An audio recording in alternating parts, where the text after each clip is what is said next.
The 5 Velith warships tore through hyperspace at maximum speed on the bridge of the lead vessel Do-hyun stood beside. Junwoo and watched the stars blur past the view screen. His wounds still ached, but he ignored the pain. There would be time to rest. After the battle, if they survived, Junwoo explained the situation as they traveled new.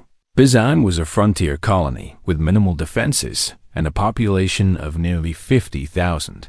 Humans, the Crick Syndicate had sent over 200 ships to surround the planet. They demanded the colonists surrender themselves for transport to the slave markets. If the demand was refused, they would bombard the colony from orbit. Do-hyun asked how 5 ships could fight against 200. Junwoo smiled grimly and said that the human clearly did not understand Velith warfare. The brothers had spent centuries developing tactics that their enemies had never seen today. Those tactics would be demonstrated for the first time against an outside threat. Miho approached and handed Do-hyun a communication device.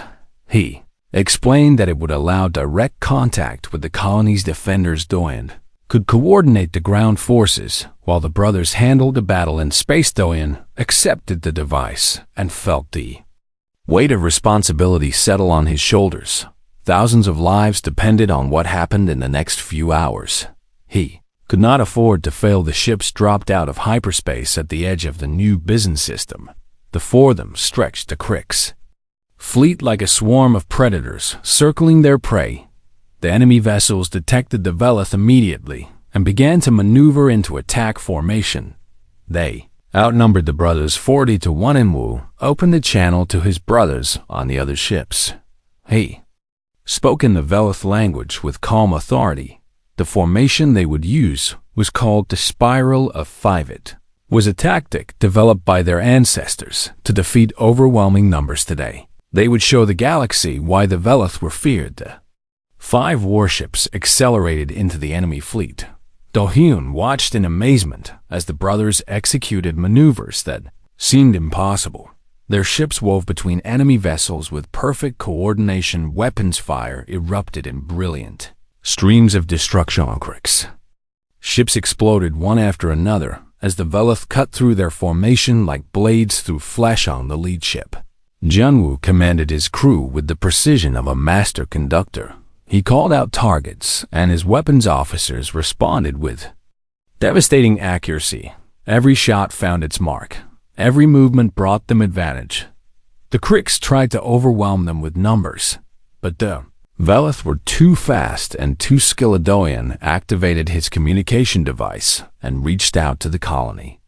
Below, a desperate voice answered and identified himself as Defense Commander. Park. Do-hyun told him that help had arrived and asked for a status report. Commander Park explained that the Cricks had begun landing troops on the surface. Enemy soldiers were advancing toward the main settlement, and the colonists were outgunned. They at maybe an hour before the defensive perimeter. Do-hyun studied the tactical display that Minho had provided. He saw the enemy landing zones and the path of their advanced. Years of military experience flooded back as he analyzed the situation. He began issuing orders with the authority of a man who had commanded troops in a dozen campaigns. He told Commander Park to pull the outer defenders back to the processing plant on the colony's eastern edge.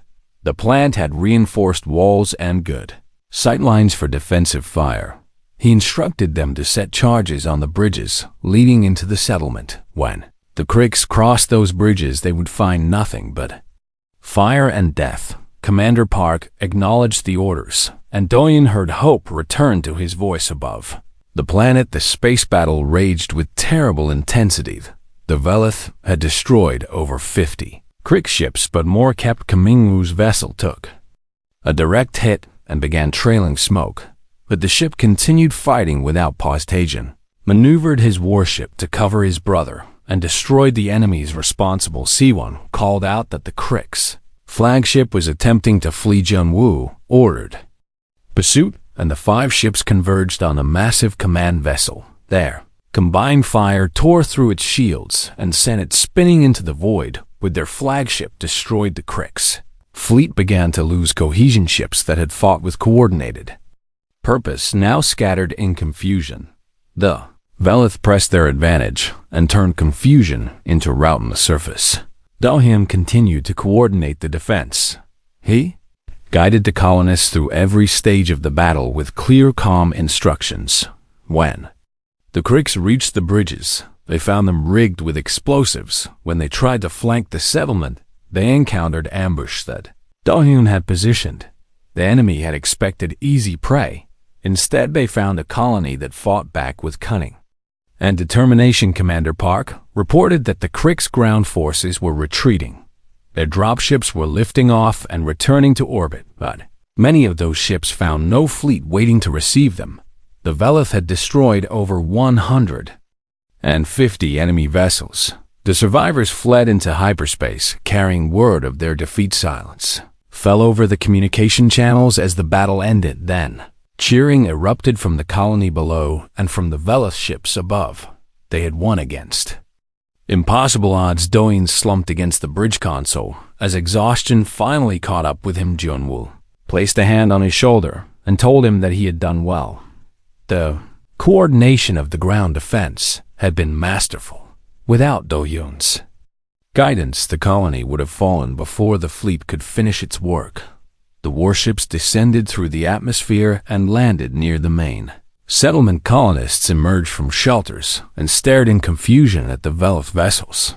They had expected death and instead found salvation from the most unlikely source. Do-hyun walked down the landing ramp with Saori and her brothers at his side. Commander Park approached with a mixture of gratitude and suspicion on his face. He asked why Velith warriors had come to save a human colony. What did they want in return? Jun-woo stepped forward and gestured toward Do-hyun, explained that this human had saved their sister from slavers. He had risked his life with nothing to gain in 10 strikes, had defeated a Kriks champion and freed their family's heart. Brothers had sworn eternal loyalty to him when his people were threatened. The Velith answered. Commander Park stared at Do-hyun with new understanding. He asked if this was the same human who had killed Vorith in the fighting pits. Word of that battle had spread across the lawless sectors. Do-hyun nodded slowly and said that he had only done what was right. Minho laughed and told the commander that was exactly what made Do-hyun worthy of their oath. Anyone could fight for money or power only. The truly honorable fought simply because someone needed help. Saori added that her brothers had not just sworn loyalty to Do-hyun, they had sworn loyalty to what he represented. Humanity was a young species that the galaxy often dismissed as weak and insignificant. Do-hyun had shown them that humanity possessed something rare and precious, the courage to stand for others when there was nothing to be gained, the compassion to see suffering and refuse to look away, the stubborn determination to do what was right regardless of the cost. These were not weaknesses. These were the greatest strengths a species could possess. Commander Park looked at the Velith warriors and then at the human who stood among them as an equal. He extended his hand to Do-hyun and thanked him for saving their colony. Do-hyun shook his hand and told him that New Bizen had saved itself. He had only helped show them the way in the days that followed. Word spread across the galaxy. Beings of every species heard the story of the human who earned the Velith oath. They heard about the battle where 5 ships defeated 200. They heard about the colony that refused to surrender, and they began to wonder what else they had misjudged about humanity. On Verith Prime, a celebration welcomed Do-hyun as the newest honored member of House Kel'Onan. Stood surrounded by his new family with Saori on one side and Jun-woo on the other. For the first time in longer than he could remember, he felt like he belonged. He had risked everything with 10 strikes to protect a stranger now. He had brothers who would stand with him forever. The galaxy had learned that humanity was not to be underestimated. The stars burned bright above the celebration, and Do-hyun Kang smiled knowing that this was only the beginning. 3 days passed before Do-hyun opened his eyes again. He woke in a medical bay with white walls and the soft hum of healing machines surrounding. Pain greeted him like an old enemy, and he groaned as he tried to move. A gentle hand pressed against his chest and pushed him back down onto the bed. Sayori stood beside him with relief flooding her features. Her scales shimmered with colors that Do-hyun was beginning to understand meant happiness and gratitude. She told him that he needed to rest and that the doctors had barely managed to save his life. Do-hyun asked how long he had been unconscious, and Sayori told him it had been 3 days. She had not left his side the entire time. He asked her why she stayed when she was free to go wherever she wished. Series 4 hands folded together in a gesture that seemed almost like prayer. She explained that among her people, a life debt was the most sacred bond that could exist between two beings. He had risked everything to save her when he had nothing to gain and everything to lose. Such an act could never be repaid with simple words or gifts. Do-hyun shook his head and told her that she owed him nothing, said that he had done what any decent person should have done, and that her freedom was payment. Inashari smiled sadly and told him that he did not understand. She said that in her entire life, she had never seen anyone do what he had done. Galaxy was full of beings who looked away from suffering because it was easier than fighting against it, but he had stood alone against impossible odds. For a stranger from a species he had never met, that was not ordinary decency.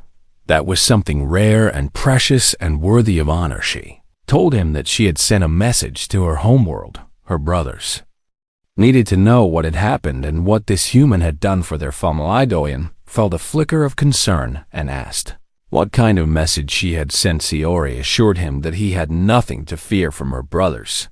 They were warriors of the highest caste who served as commanders in the Velith defense fleet. When they learned of his sacrifice, they would want to honor him in the proper way. Meanwhile, on the Velith homeworld of Varith Prime, a council was gathering in a great hall of polished stone. 5 warriors sat around a circular table with holographic displays floating before them. They were the sons of House Callan, and they had received their sister's message just hours ago. The eldest brother was named Jun-woo, and he had served as fleet commander for over 40 years. His scales were deep blue with streaks of silver that marked his age and wisdom. He activated the recording that Sayori had sent, and the other brothers watched in silence. The hologram showed the fighting pit on Nexus 7. It showed a small human standing alone against a monster 3 times his size. It showed 10 strikes delivered with precision and courage that none of them had ever witnessed. When the recording ended, Jun-woo sat back in his chair and said nothing for a long moment. The second brother, Taejin, spoke first. He said that he had fought alongside many species in his years of service, but he had never seen anything like this. Humans were considered weak by galactic standards. They were short-lived and fragile with no natural weapons and no special abilities. Yet this one human had defeated a Krix warrior using nothing but a knife and his own determination.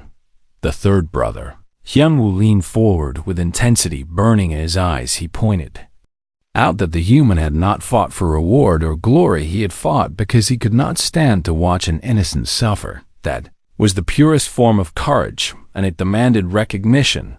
The fourth brother, C1, nodded in agreement. He reminded them that their sister had been taken during the raid on Colony 7. Their family had searched for her for months without success. They had feared she was dead, or worse now, she was alive and free, because a stranger had chosen to fight for her. The youngest brother, Minho, was the last to speak. His scales were still bright green with youth, but his words carried weight. He said that in 10,000 years of Velith history, no outsider had ever been offered the oath of eternal loyalty. Such an honor was reserved for those who had proven themselves beyond all doubt.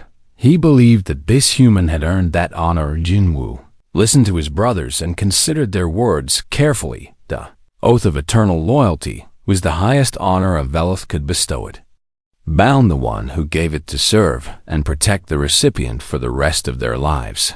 It was not given lightly, and it had never been given to a non-Velith. But Jun-woo had watched the recording 3 times before the council began. He had seen the moment when the human looked up at Sayori and nodded before the fight. He had seen the determination in those alien eyes, and a willingness to die for a stranger. He had seen something that he recognized because it lived in his own heart. It was honor, true. Honor that cared nothing for species or politics or personal gain. Jun-Woo stood, and his brothers rose with him. He declared that they would travel to Nexus 7 immediately. They would bring with them the ceremonial blades of their house. They would offer this human something that no outsider had ever received, and they would show the galaxy that they Velith recognized true courage regardless of what form it took. Brothers left the council chamber and prepared their ships for departure.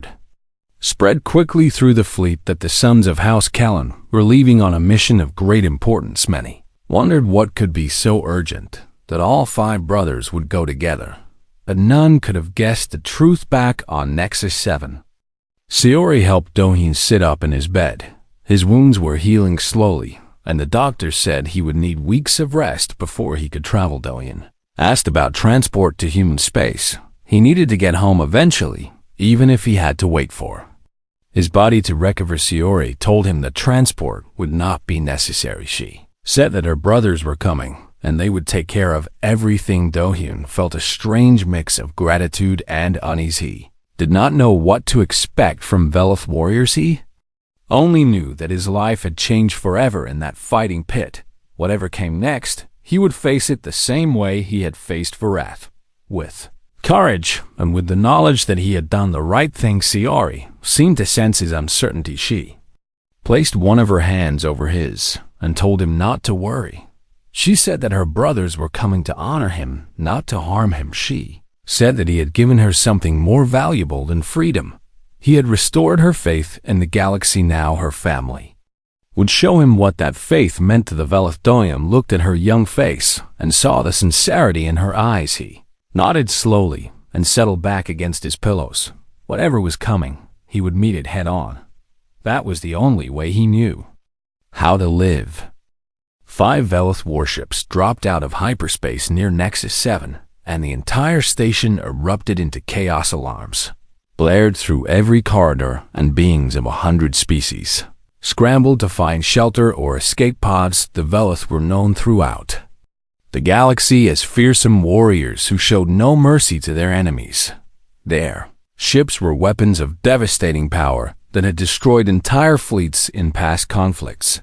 Station Commander Drex watched his sensors with growing terror as the warships took up formation around Nexus 7. He expected demands for surrender or threats of destruction. Instead, his communication console lit up with a simple request.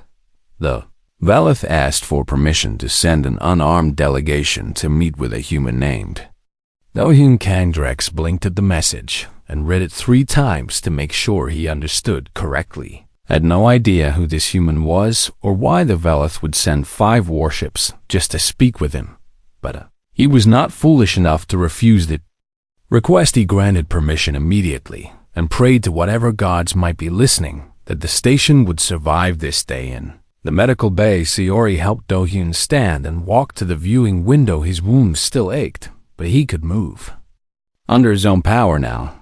He watched as a shuttle detached from the lead warship and descended toward the station. Saori's scales shimmered with colors of joy and anticipation. She told him that her brothers had come. Do-hyun asked why they had brought 5 warships just to visit him. Saori smiled and said that her brothers never did anything by half measures.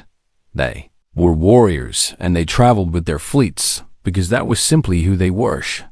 She promised him that he had nothing to fear from them. Do-hyun was not entirely convinced, but he trusted Sarah. He straightened his posture as best he could and prepared to meet her family. The Buste brothers arrived at the medical bay, escorted by nervous station guards.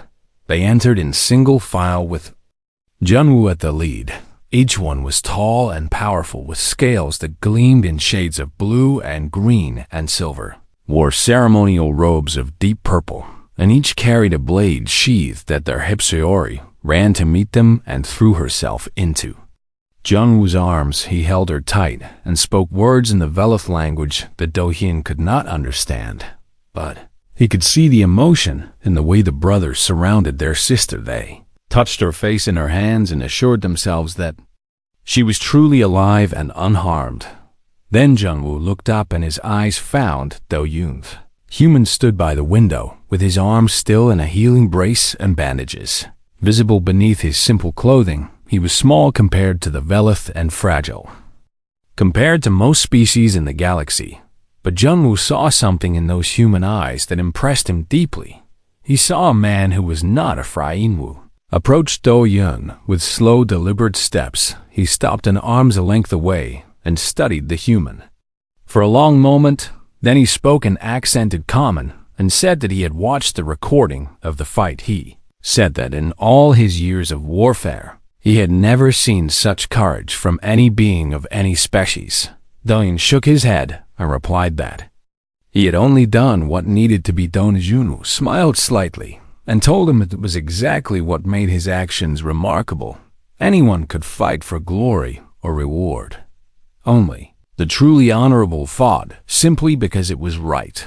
The other brothers gathered around and Do-yoon found himself surrounded by 5 towering Velith warriors. Stajan said that their family owed him a debt that could never be fully repaid. Junwoo added that Seori was the heart of their house and her loss would have destroyed them. Suwon declared that the human had restored not only their sister, but their family's honor. Minho, the youngest, stepped forward with bright eyes and said that Do-hyun had done something that no one else in the galaxy would have done. Junwoo raised his hand, and his brothers fell silent. He spoke again in a voice that carried the weight of ceremony and ancient tradition. He explained that the Velith had a custom for those who proved themselves beyond all measure of ordinary courage. It was called the Oath of Eternal Loyalty, and it existed since the founding of their civilization in Holland. 10,000 years it had only been offered to the greatest heroes of the Velith. People no outsider had ever received it, till now. Junwoo drew his blade and knelt before Do-hyun. Other brothers did the same, and suddenly 5 Velith warriors knelt before a single wounded human. Seori watched with tears flowing down her face as her brothers performed the most sacred ritual of their people. Junwoo placed his blade at Do-yoon's feet and spoke the ancient words. He swore that his life belonged to Do-yoon from this day until the stars burned cold. He swore that his strength would answer Do-hyun's call and his blade would defend Do-hyun's honor. He swore eternal loyalty without condition and without end. One by one, the other brothers spoke the same oath and placed their blades beside Junwoo's. Do-hyun stood in stunned silence as 5 legendary warriors pledged themselves to him. He tried to speak and protest that he was not worthy of such honor. Minho looked up at him and smiled. He said that anyone who thought themselves worthy of such an oath would never deserve it. It was precisely because Do-hyun rejected the idea of reward that he had earned this honor. A man who fights for payment can be bought. A man who fights for righteousness can only be honored. Do-hyun felt emotion rising in his chest and struggled to maintain his composure. He told them that he had no army and no wealth and no power to offer in return. He was just a soldier who had grown tired of watching innocent people suffer. Junwoo rose to his feet and clasped Do-hyun's shoulder with one powerful hand. He said that Do-hyun already had an army. From this day forward, he had the 5 sons of House Callum and all the warriors who served under them. Whatever enemies threatened him would face the fury of the Velith. Whatever battles called him would find the brothers at his side. Seori stepped forward and drew a blade of her own. She knelt before Do-hyun and added her oath to those of her brothers. Now 6 Velith warriors had pledged their eternal loyalty to a single human. Do-hyun looked at the blades at his feet and the warriors who knelt before him. He thought about the life he had lived and the choices that had brought him to this moment. He had spent years surviving from one contract to the next with no purpose beyond the next paycheck. Now he had something he had never expected to find. He had a family. He reached down and lifted Junwoo's blade from the floor. He told them that he accepted their oath with humility and gratitude. He swore to be worthy of the trust they had placed in him. He swore to stand with them as they had sworn to stand with him. Jungwoo's eyes gleamed with approval. As he reclaimed his blade, he told Do-yoon that they should leave this place of slavers and criminals. There was a celebration to be held on Earth Prime where the newest member of House Kellen would be welcome, and Do-yoon smiled for what felt like the first time in years. But before anyone could move, the station's communication system crackled to life. An emergency broadcast cut through all channels with a message of desperate urgency. A human colony called New Bizen was under attack by the Krix.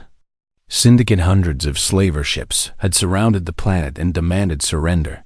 The colony had only hours before the assault began. Do-yoon's smile faded as he listened to the broadcast.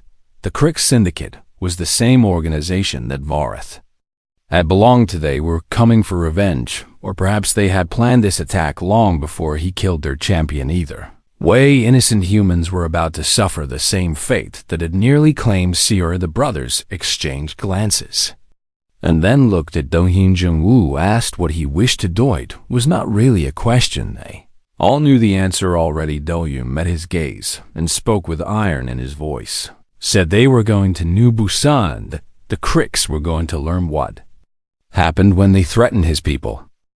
The fighting pit was a circle of blood-stained metal surrounded by rows of seats that rose up into the shadows above. Hundreds of beings had gathered to watch the spectacle, and their voices filled the air with a roar of excitement and bloodlust. They had come to see a human. Do-yoon stood at one end of the pit and rolled his shoulders to loosen the tension in his muscles. Across from him, Vareth, the Krix slaver, waited with a cruel smile on his face. The massive creature stood nearly 3 meters tall, and his armored plates gleamed under the harsh lights. His claws were as long as knives, and his eyes held the confidence of a predator who had never known defeat. The announcer stepped into the center of the pit and raised his hands for silence. Declared that this was a trial of 10 strikes as established by the ancient laws of the Merchant Kings. The challenger would have exactly 10 offensive strikes to defeat the defender. The defender could attack freely at any time, but the challenger could only make 10 attempts. If the challenger exhausted his strikes without victory, then he would forfeit his freedom and become property of the defender. The crowd cheered and credits changed hands as final bets were placed. Nobody bet on the human. Do-yoon drew his knife and held it loosely in his right hand. It was a simple blade with no special features, but he had carried it for 15 years, and it felt like an extension of his arm. He looked up at the viewing platform where Seori, the young Veleth, stood watching with her hands pressed against the railing. Her scales flickered with colors of fear and desperate hope. Do-yoon gave her a small nod and then turned his full attention to Vara. The announcer dropped his hand and the fight began. Vareth charged immediately and crossed the distance between them in 3 massive strides. His claws swept through the air where Do-yoon had been standing just a moment before. Do-yoon dove to the side and rolled across the metal floor. He came up running and circled to keep distance between himself and the monster. The crowd laughed at the sight of the small human fleeing from his opponent. Vareth laughed too and taunted Do-yoon to stand and fight like a warrior instead of running like prey. Do-yoon did not respond to the taunts. He watched Vareth with careful eyes and studied the way the Krix moved. Every species had weaknesses, and Do-yoon had spent years learning the anatomy of alien beings. Was knowledge that had saved his life many times before. Vareth attacked again with a sweeping blow that would have torn Do-yoon in half if it had connected. Do-yoon ducked under the strike and saw his opening. He lunged forward and drove his knife into the gap between the armor plates on Vareth's left leg. The blade sank deep, and Vareth roared with surprise and pain. That was strike 1, and Do-yoon pulled his knife free and retreated before Vareth could grab him. Blood flowed from the wound, but it was not enough to stop the massive warrior. Vareth's eyes burned with rage as he realized that the human was not just running, he was hunting. Krix attacked with renewed fury, and his claws tore through the air in a storm of deadly strikes. Do-yoon dodged and weaved and used every bit of speed and agility his human body possessed. He waited for the right moment and then struck again. His knife found the joint where Varath's right arm connected to his shoulder strike. Tuvarath bellowed and swung his other arm in a backhand blow. The strike caught Do-Yoon across the chest and sent him flying across the pit. He crashed into the wall and felt ribs crack from the impact. Pain exploded through his body, but he forced himself back to his feet. The crowd had gone quiet as they realized that this fight was not the easy execution they had expected. Do-Yoon spat blood onto the floor and raised his knife again. Varath circled him now with more caution in his movements. Crix had been wounded twice by this tiny human, and he no longer underestimated his opponent. They moved around each other like two predators seeking advantage. Do-Yoon felt his broken ribs grinding with every breath, but he pushed the pain aside. He had 8 strikes remaining, and he needed to make each one count. Varath feinted left and then attacked from the right. Do-Yoon read the movement and stepped inside the blow. His knife found the nerve cluster behind Varath's left knee. Strike 3. The massive leg buckled, and Varath dropped to one knee with a cry of shock. Do-Yoon did not hesitate. He drove his blade into the gap beneath Varath's chest plate. Strike 4. Blood poured from the wound, and Varath grabbed at Do-Yoon with desperate hands. One massive claw caught Do-Yoon's left arm and crushed it like dry wood. Do-Yoon screamed, but he did not drop his knife. He transferred the blade to his mouth and bit down on the handle. Then he used his working hand to climb up Varath's body like a man scaling a mountain. Strike 5 found the gap in the armor protecting Varath's throat. Strike 6 severed the tendon in his remaining good arm. The crowd was on their feet now and shouting with disbelief. Nobody had ever seen a human fight like this. Nobody had ever seen anyone fight like this. Varath collapsed onto his back and Do-Yoon rode him down. The Crix tried to throw him off, but his wounded limbs would not obey his commands. Do-Yoon retrieved the knife from his mouth and plunged it into the gap beneath Varath's skull plate. Strike 7. The blade scraped against bone but did not find the killing spot. Do-Yoon pulled it free and struck again in a slightly different angle. Strike 8. Varath's body convulsed, but he still lived. His eyes rolled with fear as he realized that he was going to die at the hands of this impossible human. Do-Yoon raised the knife one more time. He looked into Varath's eyes and spoke for the first time since the fight began. Told the slaver that this was for every innocent being he had ever broken. Strike 9 found the gap between the skull plates and drove deep into Varath's brain. The massive Crix shuddered once and then went still. Silence filled the arena as hundreds of beings stared in shock at what they had witnessed. A human had defeated a Crix warrior in single combat using only 9 of his 10 allotted strikes. Do-Yoon stood slowly and turned to face the announcer. His left arm hung useless at his side, and blood ran from a dozen wounds across his body. Every breath sent agony through his broken ribs, but he stood tall and held his bloody knife where everyone could see. I've declared in a voice that carried across the silent arena that under the laws of the Merchant Kings, he claimed the Velith female as his prize. The announcer had no choice but to acknowledge his victory. Do-Yoon climbed out of the pit on legs that trembled with exhaustion. Sari ran to meet him with tears streaming down her face. She asked him why he had done this and what he wanted from her. Do-Yoon looked at her with eyes that were growing dim from blood loss. He told her that he wanted nothing from her except for her to live free. Then he reached up and removed the electronic collar from her neck. He declared before all witnesses that she was no longer property, but a free being with all the rights.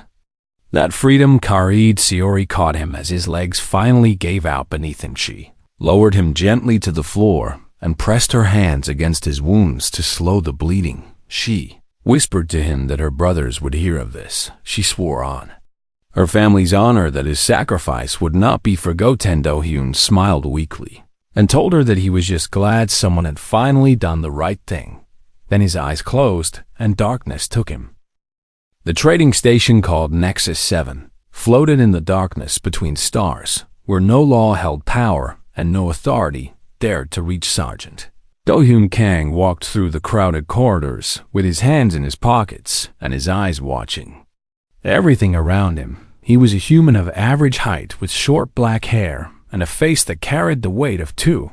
Many battles and not enough rest. His contract as a cargo escort had ended 3 days ago, and now he waited for transport back. To human space, the station was a place of shadows and secrets where beings from 100 different worlds came to trade in things that civilized space would never allow. Do-Hyun had seen many terrible things in his years as a soldier and then as a mercenary, but he had learned to keep walking and mind his own business. That was how you survived in places like this.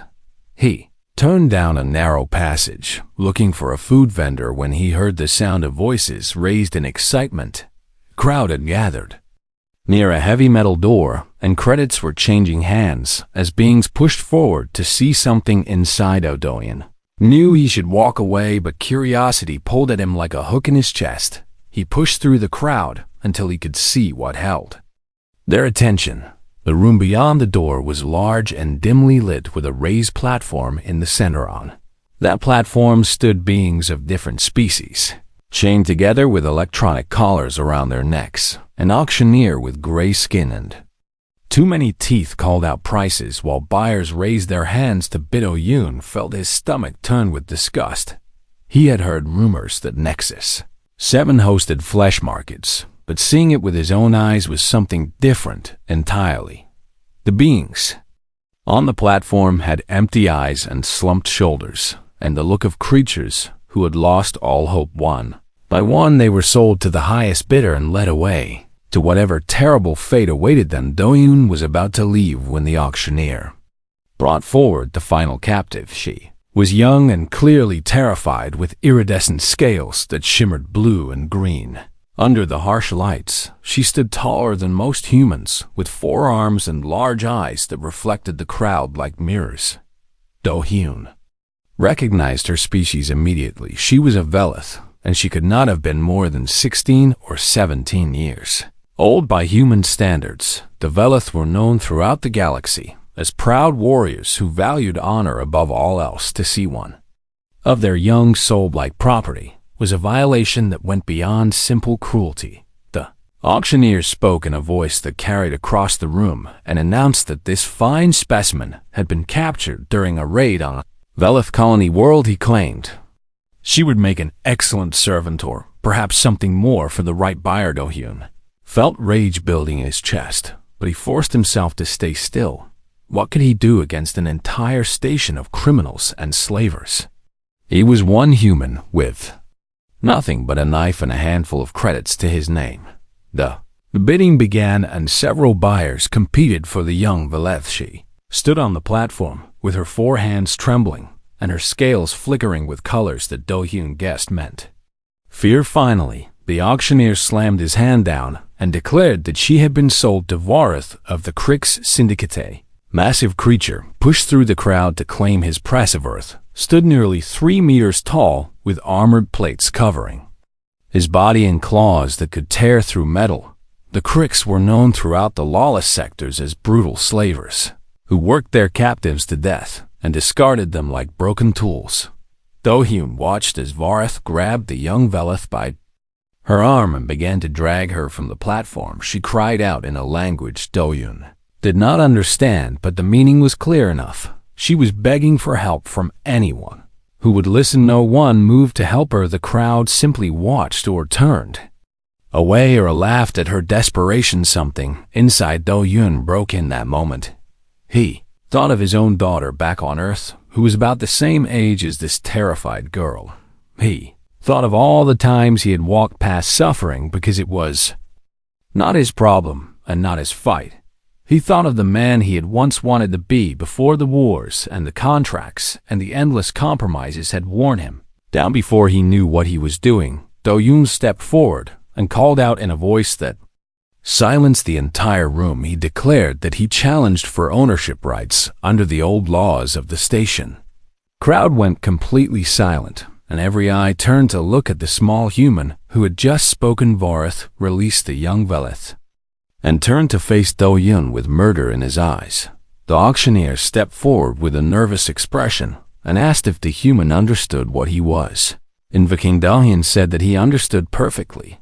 The station had been built by the merchant kings 3,000 years ago, and they had established laws that still held power. One of those laws was the right of challenge. Any being could challenge an auction result by offering to fight the winning bidder. The challenger had 10 strikes to defeat the owner and claim the prize. If the challenger failed, then he forfeited his own freedom and became property himself. Vorith began to laugh, and the sound was like rocks grinding together. He asked if this tiny human truly believed he could defeat a Krix warrior in combat. Do-hyun looked at the young Velith, who stared at him with wide eyes full of confusion and desperate hope. Looked at Vorith with his armor and his claws and his reputation for killing dozens in the fighting pits. Then Do-hyun smiled and said that he supposed they would find out together. Auctioneer had no choice but to accept the challenge under the ancient laws. Announced that the trial would take place immediately in the pit below the auction house. Guards came forward to escort both fighters to the arena. As Do-hyun walked past the young Velith, she grabbed his arm with one of her 4 hands. She asked him in broken common why he was doing this. Do-hyun looked at her for a long moment before he answered. He told her that someone should have died a long time ago, and that he was sorry no one had done. The guards pulled him away and led him down into the darkness below the station where the fighting pit waited. The young Velith, whose name was Seori, watched the human disappear down the stairs. She did not understand what drove him to sacrifice himself for a stranger. She only knew that for the first time since her capture, she felt something other than despair. She felt the smallest spark of hope. That perhaps the galaxy was not as cruel as she had come to believe below in the pit. Do-hyun stretched his muscles and tried to calm his racing heart. He had 10 strikes to defeat a monster and save an innocent life. The odds were against him, and everyone watching expected him to die. But Do-hyun Kang had spent his entire life beating impossible odds. He touched the knife at his belt and prepared for the fight of his life.